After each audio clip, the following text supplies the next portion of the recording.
Back when the Xbox and PlayStation 2 were duking it out, there was one area where Microsoft had a comfortable lead: online multiplayer games. Sony's answer to this was SOCOM, a tactical shooter that was nearly the sole reason to hook your PS2 up to the internet. With PSN going strong, SOCOM Confrontation comes as no surprise. But would it be a pleasant one?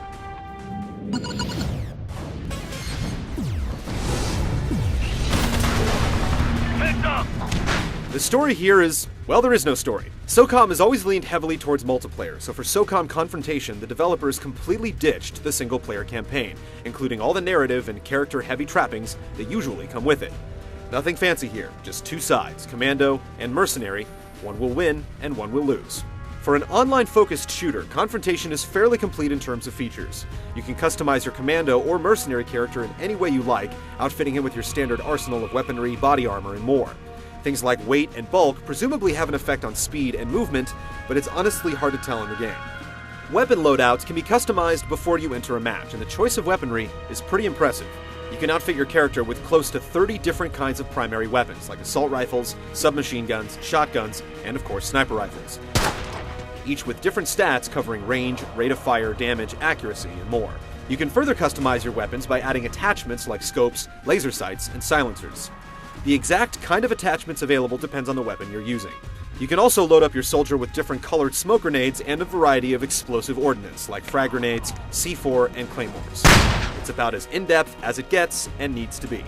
Once you're ready to actually play, there are several flavors of multiplayer matches, including Team Deathmatch, Zone Control, Breach, where the commandos infiltrate mercenary territory in order to destroy an objective, and Hostage Escort. There's also Demolition Mode, an interesting take on CTF that uses bombs instead of flags. The enemy has planted the bomb!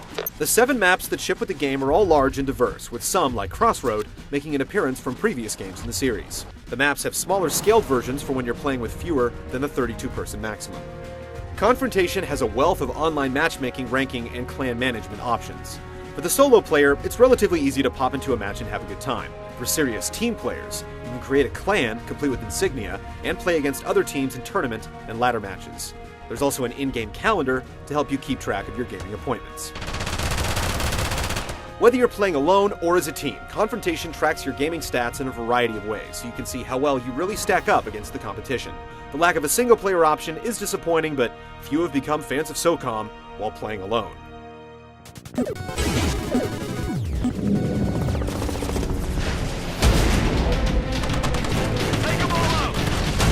gameplay is pretty tried and true. There's nothing uniquely groundbreaking going on here.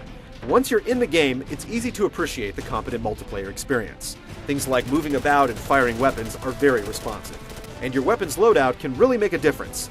Taking a shotgun is really only advisable if you plan on defending a small area or location, as it's basically worthless in an assault situation. A smart team will coordinate to make sure they have the right weapons mix to get the job done. And if things aren't working out, you're not tied to one kind of weapon for the entire game. You can switch out between rounds and after you die. There are, however, some peculiarities in the way the game controls. More subtle actions like aiming and leaning can be a problem. Prior versions of SOCOM utilized the D-pad for leaning around corners.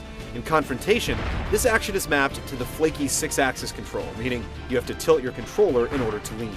It doesn't work well. Now, the D-pad is used for zooming and camera positioning, which works okay.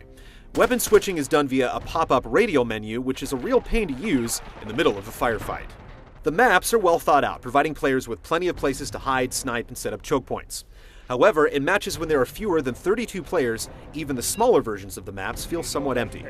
The good news is that there are tons of people playing online most of the time. Navigating through the hundreds of games being played is simple, as everything is broken up into channels that you can join based on criteria like real-world location or rank. This assures a smooth connection and play experience, at least in theory. We've had some pretty serious issues with connection and lag. Games get dropped or play becomes unresponsive. A patch was recently released to fix these issues, but it's still a problem. On the whole, SOCOM Confrontation offers little in the way of surprise, but as an online tactical shooter, it holds its own.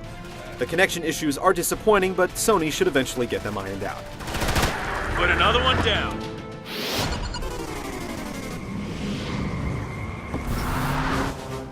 Confrontation doesn't appear to be pushing the PS3 hardware at all. The maps are clean and well lit, and the large maps have a huge draw distance, which helps if you like to snipe. Yet figuring out what is and isn't interactive can be a pain. Things like vehicles on the street, which are there purely for show, will blow up if you shoot them enough, but mopeds act like immobile, indestructible objects.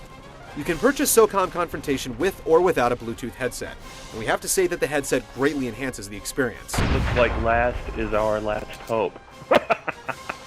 When you speak through it normally, any player that's nearby will be able to hear you. Push a button on your controller, and you can privately chat with your team. You can get by playing without, but a lot of players will instantly boot you if you don't have one. SOCOM Confrontation is a fairly safe bet if all you're looking for is a by-the-numbers online tactical shooter. Without a single-player campaign to add some flavor, the game does come off as kind of generic. But it plays well, and perhaps most importantly, there are a lot of other people playing online. If networked competition is your thing, SOCOM Confrontation is worth a look.